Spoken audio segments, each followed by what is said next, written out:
जय हिंद साथियों, I hope आप सब अच्छे करो, अपनी तैयारी अच्छे से कर रहे होगे। इस वीडियो में हम बात करेंगे CISF कांस्टेबल ट्रेड्समैन के बारे में। आपका जो नोटिफिकेशन है वो जारी हो गया है। ये जो मैंने नोटिफिकेशन है अपने Telegram channel study with Adnan पर प्रोवाइड करा दिया, वहाँ से जाके पूरा नोटिफिकेशन पढ़ सकते हैं। हालांकि इस वीडियो में हम पूरी डिटेल नोटिफिकेशन के बारे में बात करने वाले हैं। यदि आपको मेरे द्वारा दी गई जानकारी अच्छी लगती है तो वीडियो को लाइक करके चैनल को सब्सक्राइब करें। आइए हम बात करते हैं। आपका जो नोटिफिकेशन है वो जारी हो गया है। इसमें जो ऑनलाइन एप्लीकेशन आपके बढ़ने स्टार्ट हो जाएंगे वो आप देख सकते हैं। 5 मार्च 2025 से लेकर आपके 3 अप्रैल 2025 तक आप इसमें ऑनलाइन एप्लीकेशन है वो अपने कर सकते हैं। आप ध्यान देना, अपने एप्लीकेशन जो आप ऑनलाइन करेंगे वो इस तय सीमा में कर लेना, क्योंकि फिर बाद में जो वेबसाइट है वो थोड़ा सा बग लेती है। तो आप अपने जो फॉर्म है वो बिल्कुल टाइम से फिल कर लेना। इस वैकेंसी में male and female both candidate अपने जो फॉर्म में फिल कर सकते हैं। तो आपको मेल एंड फीमेल कैंडिडेट है जो 10th पास है वो इसमें फॉर्म फिल कर सकते हैं। हालांकि इस वीडियो में बात करेगी कि आपके जो किस ट्रेड के लिए कौन से वो क्वालिफिकेशन है वो लगने वाली है। आपकी जो वैकेंसी होने वाली है वो कांस्टेबल ट्रेड्समैन की वैकेंसी होने वाली है। अब इसमें पे लेवल की बात करें हम, ये जो पे लेवल की होती है, पे लेवल 3 की आपकी जॉब है, यानी कि आपको बेसिक पे जो होगा वो 21,700 होगा। ये मत सोचना कि आपका जो है 21,700 आपकी सैलरी, ऐसा नहीं है। 21,700 पे जो आपका काउंट होगा, HRA TA वगैरह जो आपके काउंट होते हैं वो सिर्फ 21,700 पे, यानी कि बेसिक पे पर आपके काउंट होंगे। और इसमें जो आपका कटौती होने वाली है, यानी कि NPS के थ्रू आपकी जो कटौती होगी, तो आपको जो आप मान सकते हैं आपको इन हैंड जो सैलरी मिलने वाली है वो 48,000 से लेकर 55,000 के बीच में आपकी जो सैलरी है वो मिलने वाली है। हालांकि आपको एक फैक्टर और डिपेंड करेगा, आपकी जो पोस्टिंग है वो किस एरिया में है, तो उस पे भी आपका जो सैलरी का इफेक्ट है वो पड़ता है। आइए हम वीडियो में आगे बात करें। आपके जो एज कैलकुलेशन होगी वो 1/8/2025 से आपकी एज की जो है वो गणना होने वाली है। तो आप ध्यान देना, जितने भी कैंडिडेट 1/8/2025 में 18 साल से लेकर 30 साल के है वो इसमें फॉर्म फिल कर सकते हैं। और इसमें जो एजुकेशनल क्वालिफिकेशन या फिर कास्ट सर्टिफिकेट है वो 3 अप्रैल 2025 से पहले का बना हुआ होना चाहिए। तो आप ध्यान देना, जिन आपका जो क्वालिफिकेशन है वो 3 अप्रैल 2025 से पहले आपके इन हैंड बिल्कुल आपके पास होनी चाहिए। आप देख सकते हैं आपकी जो इसमें पोस्ट है वो आप कांस्टेबल कहलाएगी, यानी कांस्टेबल कुक और constable cobbler, constable tailor, constable barber, constable washerman, constable sweeper, constable painter, constable carpenter, constable electrician, constable माली, constable welder, constable charge mechanic, constable MP attendant. जो इसमें मेल कैंडिडेट की टोटल वैकेंसी वो 945 vacancy होने वाली है, और फीमेल कैंडिडेट की ऑल ओवर इंडिया जो वैकेंसी होने वाली है वो 103। और अब हम बात करें जो टोटल वैकेंसी है इसमें ESM यानी कि भूतपूर्व सैनिकों को भी मिलाकर 1161 आपकी टोटल वैकेंसी होने वाली है। आइए हम बात करते हैं vacancy for direct candidate male. आप ध्यान देना, जो इस बार इन्होंने डिवाइड किया है, इन्होंने इंडिया को सेक्टर में डिवाइड कर दिया है। आप ये मत सोचना कि ये मैं अब इस सेक्टर में आ रहा हूँ तो मैं इसी सेक्टर में अपना फॉर्म फिल कर सकता हूँ, ऐसा कुछ नहीं है। ऑल ओवर इंडिया वैकेंसी है, आप ऑल ओवर इंडिया कहीं पे भी अपना फॉर्म फिल कर सकते हैं। आपको सेक्टर से मतलब है, जैसे ये है आप name of the post trade आप देख सकते हैं एंड कैटेगरी। जैसे नॉर्दर्न सेक्टर है, जो नॉर्दर्न सेक्टर में जो कांस्टेबल कुक होंगे वो टोटल जो वैकेंसी वहाँ पे होगी 48 कैंडिडेट जो है वो रखे जाएंगे। ये मेल की बात कर रहा हूँ मैं। UR कैंडिडेट 19 होने वाले हैं वहाँ पर। SC जो है वो 7, ST 4, OBC 13 और EWS जो है 5 कैंडिडेट होने वाले हैं। इसी तरह NCR सेक्टर, वेस्टर्न सेक्टर, यानी कि आप देख सकते हैं आपके जो टोटल जो होने वाले हैं वो 400 कैंडिडेट। अब कांस्टेबल कोबलर आप देख सकते हैं नॉर्दर्न सेक्टर में एक SC कैटेगरी 0 है, ST कैटेगरी 0 और OBC भी 0 है, EWS भी 0 है, यानी कि आपका नॉर्दर्न सेक्टर में जो कांस्टेबल कोबलर है वो केवल एक वैकेंसी आप देख सकते हैं। इसी तरीके से आप पूरा देख सकते हैं। कांस्टेबल टेलर आपको यहाँ पे दिख रहा होगा, ये northern sector, NCR sector, western sector, centre sector, eastern sector, southern sector, east north sector second और नॉर्थ ईस्टर्न सेक्टर। और आप टोटल ग्रेड देख सकते हैं, आप अपने अकॉर्डिंग देख लेना आपको किस सेक्टर में आपकी जो पोस्टिंग होने वाली है। उसके बाद कांस्टेबल टेलर आप देख सकते हैं, कांस्टेबल बार्बर, उसके बाद कांस्टेबल वॉशरमैन, इस तरीके से आप अपना पूरा देख सकते हैं। Constable sweeper, constable painter, constable carpenter, constable electrician, constable माली, constable welder, constable chargeman, constable MP attendant, आप देख सकते हैं। अब हम बात करें फीमेल कैंडिडेट की, सेम वही है कि फीमेल कैंडिडेट जो है कांस्टेबल कुक नॉर्थन सेक्टर में 5 होने वाली है। अब देख सकते हैं यूआर कैंडिडेट से एक फ़ीमेल, एससी कैटेगरी से एक फ़ीमेल, एसटी कैटेगरी से एक फ़ीमेल और ओबीसी कैटेगरी से एक फ़ीमेल और ईडब्ल्यूएस से एक फ़ीमेल होने वाली है। अब हम बात करें आपके, आप देख सकते हैं आपके जो टोटल पोस्ट है वो फीमेल कैंडिडेट की, वो आप देख सकते हैं आपकी स्क्रीन पर है, वो 113 पोस्ट आपकी होने वाली है। यदि आप इसकी तैयारी कर रहे हैं या फिर करना चाहते हैं तो वीडियो के डिस्क्रिप्शन में बेस्ट बाय बुक है, उनकी लिंक प्रोवाइड करा दी है। आप अपना जो बुक है वहाँ से जाके डाउनलोड कर सकते हैं।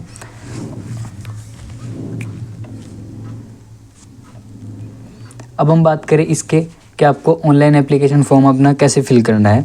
अब ध्यान देना, आपको ऑनलाइन एप्लीकेशन जो फॉर्म फिल करना होगा, ऑनलाइन मोड में अपना एप्लीकेशन फॉर्म फिल करना होगा। आइए मैं आपको दिखा देता हूँ। आप देख सकते हैं आपकी स्क्रीन पर है जो आपको अपना एप्लीकेशन फॉर्म फिल करना है, वो आप देख सकते हैं।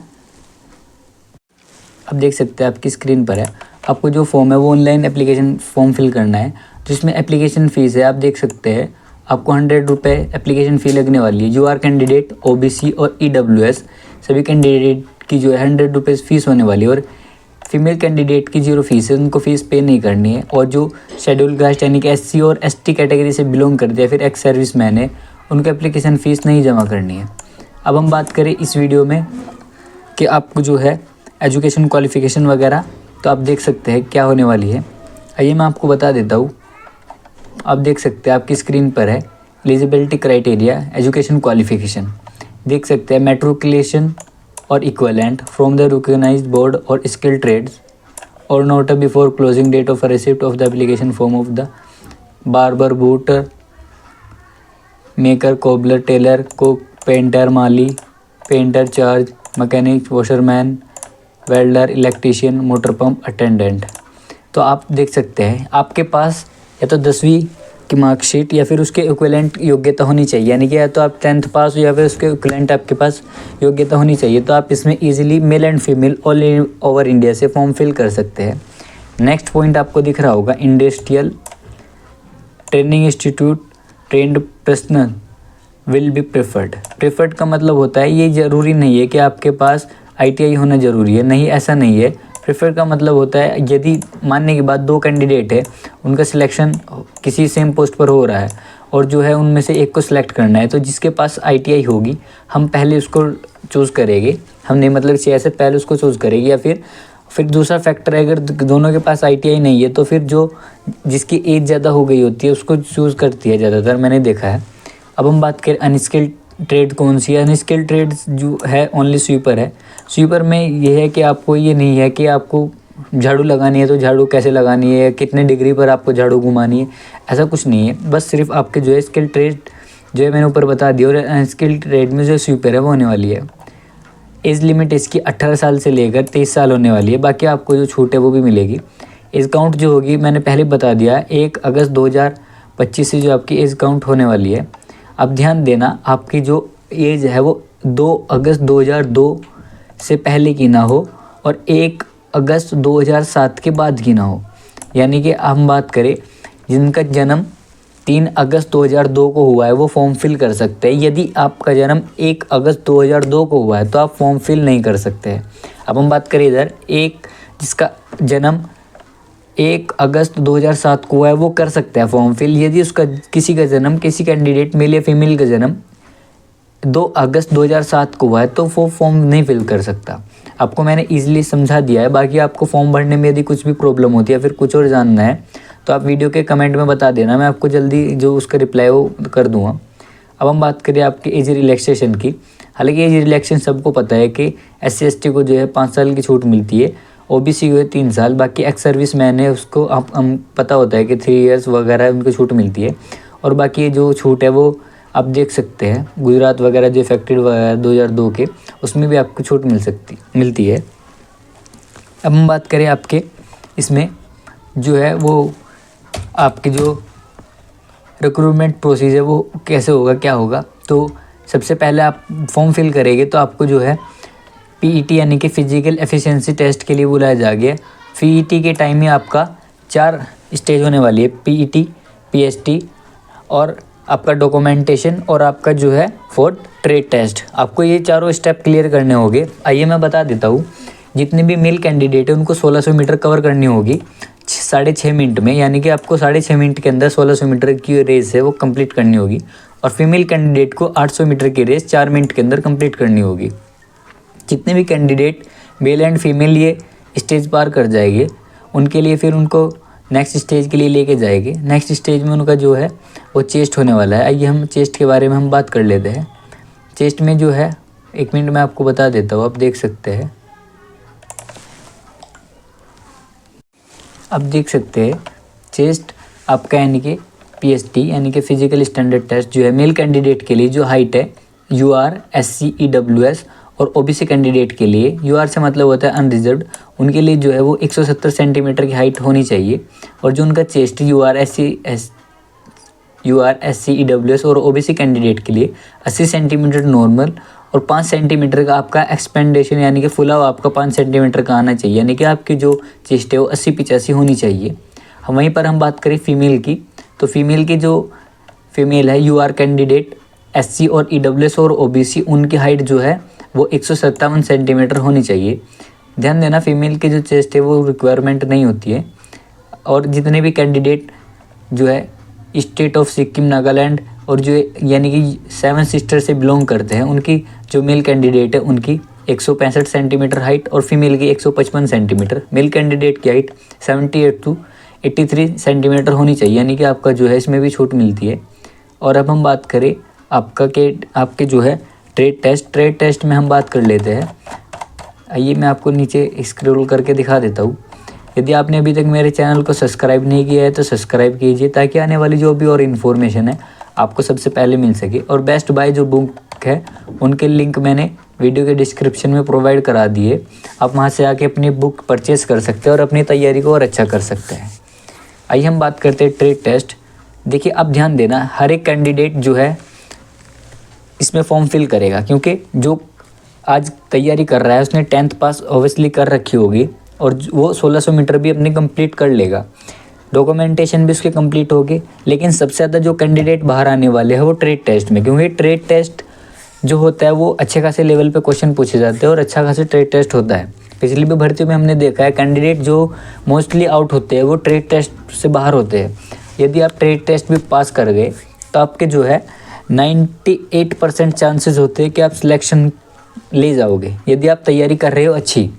और यदि आप सोचते हैं कि ट्रेड टेस्ट पास है तो हो जाएगा, ऐसा नहीं, आपको तैयारी करनी पड़ेगी। तो इसीलिए आप अपने बुक्स को बाय कीजिए और अपनी तैयारी को और अच्छा कीजिए। आइए हम बात करते हैं ट्रेड टेस्ट।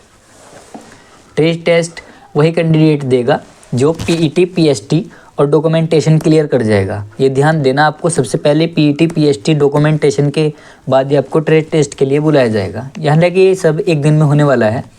कुक के लिए जो ट्रेड टेस्ट होने वाला है वो cooking of chapati and rice, यानी कि आपको जो रोटी बना के दिखानी होगी और राइस। कुकिंग ऑफ वेज और नॉन वेज, यानी कि आपको वेजिटेबल और नॉन वेजिटेबल भी बनाना आना चाहिए। बूट मेकर और कोबलर के बारे में, polish of shoes, handling of tool, यानी कि आपको पॉलिश शूज़ करना आना चाहिए। और वहाँ पे जो टूल होते हैं अब देख सकते हैं, आप जब कभी भी मोची के पास जाते होगे तो आप देखते होगे उनके पास जो टूल्स है वो तरह तरह के होते हैं। तो आपको वो सब टूल्स पकड़ना आना चाहिए, कैसे उनको रख रखाव रखना है, कैसे उनको चलाना है। और उसके बाद cutting of leather, repairing of stretches of shoes, यानी कि आपको जो चमड़ा होता है उसको काटना और उसके शूज़ को वगैरह जो रिपेयरिंग होती है वो भी आपको आना चाहिए। अब हम बात करें थर्ड ट्रेड टेलर की। Taking of measurement of a person, आपको यानी कि जो एक टेलर होता है वो जब नापा लेता है, यानी कि आपके जो मेजरमेंट करता है किसी भी पर्सन का, तो वो आपको आना चाहिए। कटिंग ऑफ क्लॉथ और स्टिचिंग ऑफ यूनिफॉर्म, यानी कि आपको यूनिफॉर्म भी सिलना आना चाहिए, सबसे मेन बात है। और अब हम बात करें बार्बर की, handling of tool, hair cutting और शेविंग, यानी कि आपको जो टूल्स होते हैं वो पकड़ने और चलाने आने चाहिए। हेयर कटिंग आपको आनी चाहिए और शेविंग भी आपको आनी चाहिए। अब हम बात करें वॉशरमैन की, वॉशिंग ऑफ क्लॉथ, कपड़े आपको धुलने आने चाहिए। आयरन ऑफ खाकी कॉटन यूनिफॉर्म, आपको जो खाकी यूनिफॉर्म होती है उस पर प्रेस करनी आनी चाहिए। आयरन ऑफ वुलन यानी कि वुलन के कपड़ों पर आपको प्रेस आनी चाहिए। टेरिकोट यूनिफॉर्म, आपको टेरिकोट के जो यूनिफॉर्म होती है उस पर भी आपको प्रेस करने आनी चाहिए। अब हम बात करें स्वीपर की। स्वीपर में आपको स्वीपिंग आनी चाहिए, cleaning of toilet, cleaning of bathroom, और आपके जो है क्लीनिंग वगैरह और भी देख सकते हैं या फिर आपसे पूछ सकते हैं। अब हम बात करें आपसे जैसे क्वेश्चन कैसे पूछा जाएगा। अब हम बात करें जैसे कुकिंग है, कुकिंग में आपको पूछेगा कि हमको 1 किलो चावल बनाना है या फिर हमको 2 किलो चावल बनाना है, तो 2 किलो चावल के लिए हमको कितने पानी की रिक्वायरमेंट है कि जिसमें चावल बन जाए। और वहीं पर आपको पूछ लेंगे कि आपको रोटी बनानी है, आपने 2 किलो आटा लिया यानी कि 2 केजी आपने आटा लिया, उसमें आप कितनी रोटी बना सकते हो। आप नहीं, मतलब ये एक प्रैक्टिकली होता है, वहाँ पे पूछते हैं। और अब हम बात करें जैसे वॉशरमैन है। वॉशरमैन में क्या है, आपको जैसे आपके पास 5 यूनिफॉर्म्स है, 5 यूनिफॉर्म में आपको जो डिटर्जेंट पाउडर चाहिए वो कितना चाहिए कि आपके जो वॉशिंग अच्छे से हो जाए। और वहीं पर हम बात करें जैसे, अब हम बात करें पेंटर की, knowledge of colour, paint of shadows वगैरह आपको आनी चाहिए, पेंट ऑफ साइन बोर्ड्स वगैरह, पेंटिंग ऑफ ड्राइंग आपको आनी चाहिए। Carpenter, handling of tool, cutting of wood और fitting, polishing and finishing of material, यानी कि आपको जो कारपेंटर होता है उसके हैंडलिंग वगैरह टूल चलाने आनी चाहिए, कटिंग आनी चाहिए वुड की यानी लकड़ी की। Electrician, knowledge of AC DC current, यानी कि आपको जो AC DC करंट है उसकी नॉलेज होनी चाहिए। न्यू इलेक्ट्रिकल फिटिंग आपको आनी चाहिए। रिफ्रैक्टिंग ऑफ इलेक्ट्रिक फॉल्ट, यानी कि कहाँ पर आप फॉल्ट हुआ है वो आपको पकड़ में बहुत जल्दी आपकी नॉलेज में होना चाहिए कि हाँ कहाँ पे क्या हुआ है। अब हम बात करें माली, planting of a making graft, maintaining of plant, knowledge of seeds and swing season, fertilising seed of, यानी कि आपको जो है किस मौसम में कौन सा सीज़न आपको देखना है कि हाँ इस मौसम में कौन सा जो है हम बीज लगाते हैं। और फर्टिलाइजेशन वगैरह आपको पता होना चाहिए कि कितनी मात्रा में आपको यूरिया डाई वगैरह जो भी डालना होता है वो कितनी मात्रा में डालना है। और अब हम बात करें वेल्डर की, नॉलेज ऑफ वेल्डिंग टूल, आपको वेल्डिंग टूल की नॉलेज होनी चाहिए। ARC वेल्डिंग प्रैक्टिकल आपसे हो सकता है, गैस वेल्डिंग भी हो सकता है। हालांकि वो पूछ सकते हैं कि गैस वेल्डिंग में कौन सी यूज़ होती है, ARC में कौन सी होती है, वो आपसे क्वेश्चन भी कर सकते हैं। ज़रूरी नहीं है कि आपसे प्रैक्टिकली कराया जाए, तो आपको इसके लिए बिल्कुल प्रिपेयर होकर जाना पड़ेगा। जो कैंडिडेट बाहर होते हैं, मोस्टली कैंडिडेट जो है ट्रेड टेस्ट में बाहर होते हैं। मानने की बात हम एक एग्जांपल से समझते हैं, पिछली बार भी देखा गया था, जैसे कहीं पे जो कैंडिडेट बोला है वो 500 कैंडिडेट बोला है, तो 500 कैंडिडेट जो है उसमें से 100 बच्चे तो बाहर हो जाएंगे आपके रनिंग में, और लगभग 100 बच्चे बाहर हो गए, 50 बच्चे आपके बाहर हो जाते हैं चेस्ट हाइट वेट या फिर आप डॉक्यूमेंटेशन में मान लेते हैं। यानी कि आपके जो बच्चे बचते हैं 100 बच्चे और आप निकाल दीजिए, आपके बच्चे बचे 30, यानी कि आपके 300 कैंडिडेट बचे। 300 कैंडिडेट में आपको ट्रेड टेस्ट के लिए लेके जाएंगे। अब 300 कैंडिडेट में से क्या होता है, आपका मोस्टली कैंडिडेट क्या करते हैं, गलती कर देते हैं क्योंकि उनको ट्रेड टेस्ट की नॉलेज नहीं होती और वो अपना वहाँ से आउट हो जाते हैं। अब 300 में से कैंडिडेट कुल जो पास होते हैं वो लगभग 80 to 100 कैंडिडेट, यानी कि 80 से 100 कैंडिडेट ही आपके ट्रेड टेस्ट पास हो पाते हैं। अब ये 500 का रेशियो मैंने एक एग्जांपल से लिया है पिछली जो वैकेंसीज है उनके आधार पर, क्योंकि ट्रेड टेस्ट में मोस्टली कैंडिडेट जो है वो बाहर हो जाते हैं। अब हम बात करें आपकी चार्ज मैकेनिज्म की, तो उसमें knowledge of AC DC current, knowledge of voltage, आपको डिस्ट्रीब्यूशन ऑफ वगैरह सब आना चाहिए। नॉलेज ऑफ स्विच बोर्ड और फॉल्ट अटेंडेंस आपको आना चाहिए। मोटर पंप अटेंडेंट यानी कि MP attendant, knowledge of pump, knowledge of motor, knowledge of repairing. अब इसमें आप क्या करेंगे, जैसे आपका पंप होता है, पंप कितने फीट तक मोटर जो है आपकी होती है वो कितने फीट तक पानी उठा सकती है, आपको मतलब पूरा जो है नॉलेज वगैरह होनी चाहिए। बाकी अब हम बात करें आपकी रिटन एग्ज़ाम की। रिटन एग्ज़ाम के लिए वही कैंडिडेट जाएंगे जिनका PET PST और ट्रेड टेस्ट क्लियर होगा। अब मैं एक बार और बता रहा हूँ, आपको फॉर्म फिल करने से पहले ये ध्यान देना है कि आपका ट्रेड टेस्ट किस लेवल का है। यदि आपको ट्रेड टेस्ट में लगता है कि हाँ मेरे को दिक्कत है, आप जिस भी ट्रेड से फॉर्म फिल कर रहे हैं तब उसके बुक्स को आप, जैसे ITI की जो बुक्स होती है वहाँ पे सारी नॉलेज दी होती है, तो आप ITI की जो बुक्स है वहाँ से भी पढ़ सकते हैं। हालांकि आप इसमें कोई शर्म की बात नहीं है, आप किसी से भी जाके, जैसे आप मोची के ट्रेड के लिए फॉर्म फिल कर रहे हैं तो आप उनके पास जाके आप लगभग 5 से 7 दिन में सीख जाएंगे कि हाँ टूल को कैसे चलाना है, कैसे क्या करना है। बाकी आप टूल की नेम याद ज़रूर कर लेना, टूल की फ़ोटो खींचना, वो गूगल पे इजीली आपको पता लग जाएगा कि हाँ इस टूल को बोलते क्या है। मोस्टली कोई कैंडिडेट को नेम पता नहीं होता है और वो वहाँ पे नेम वगैरह ज़रूर पूछते हैं। तो आपको ध्यान देना है, जो कैंडिडेट पीटी पीएचटी और डॉक्यूमेंटेशन ट्रेड पास करेंगे वही आपके रिटर्न एग्जाम के लिए जाने वाले हैं, यानी कि सीबीटी के लिए। अब सीबीटी आपका जो है ओएमआर या कंप्यूटर बेस्ड, ये सीआईएसएफ डिसाइड करेगा कि आपका जो ओएमआर पे होगा या फिर कंप्यूटर बेस्ड टेस्ट होगा। अब हम बात करें इसके पेपर के बारे में, तो आपका जो यदि ओएमआर या कंप्यूटर बेस्ड टेस्ट होता है तो आपका दोनों ही हालत में 100 क्वेश्चन पूछे जाएंगे और आपका जो है 2 घंटे का एग्ज़ाम होने वाला है, यानी कि आपको 100 क्वेश्चन के लिए 2 घंटे मिलने वाले हैं। अब हम बात करें इसके कि इसमें जो सिलेबस है वो क्या क्या होने वाला है। जनरल अवेयरनेस के 25 क्वेश्चन हो गए, जनरल नॉलेज के 25 क्वेश्चन हो गए और एलिमेंट्री मैथमेटिक्स के 25 क्वेश्चन हो गए और एप्टीट्यूड वगैरह जो डिस्ट्रीब्यूशन होता है उसके भी आपके जो है वो नॉलेज वगैरह के 25 क्वेश्चन हो गए। हिंदी इंग्लिश में से आपको एक चूज़ करना होगा, उसके आपके 25 क्वेश्चन हो गए। तो यानी कि आपको ध्यान देना है, आपके 100 क्वेश्चन आएंगे जो कि आपको 2 घंटे में कंप्लीट करने हैं। यदि आप इसकी तैयारी करना चाहते हैं या फिर आप तैयारी कर रहे हैं तो मैंने बेस्ट बाय जो बुक है उनके लिंक वीडियो के डिस्क्रिप्शन में प्रोवाइड करा दी है। आप वहाँ से जाके अपनी बुक्स परचेस कर सकते हैं और अपनी तैयारी चेक कर सकते हैं। बुक्स के अंदर जो है आपको फुल डिटेल में जो एक्सप्लेनेशन है वो दिया गया है और प्रैक्टिस सेट भी, आप अपनी प्रैक्टिस और अच्छा कर सकते हैं। यदि आप किसी भी एग्ज़ाम की तैयारी कर रहे हैं तो मैंने बेस्ट बाय जो बुक है वो उनके लिंक प्रोवाइड करा दिया, आप वहाँ से जाके एक बार ज़रूर डाउनलोड करना। यदि आपको मेरे द्वारा दी गई जानकारी अच्छी लगती है तो वीडियो को लाइक करके चैनल को सब्सक्राइब करें ताकि आने वाली जो भी इन्फॉर्मेशन आपको सबसे पहले मिल सके। और एक बात और, यदि आप इसका फॉर्म फिल करते समय कुछ भी प्रॉब्लम फेस कर रहे हैं तो आप मेरे को वीडियो के कमेंट में बता देना। यदि आपकी प्रॉब्लम हो रही है तो मैं आपकी जो प्रॉब्लम का सॉल्यूशन है वो जल्दी आपको वीडियो के थ्रू प्रोवाइड करा दूँगा। और यदि आप चाहते हैं कि मैं आपको फॉर्म फिल करके दिखाऊँ कि आपको सीआईएसएफ ट्रेड्समैन के में अपना फॉर्म कैसे फिल करना है ताकि आपसे कोई गलती ना हो, तो आप वो भी वीडियो के कमेंट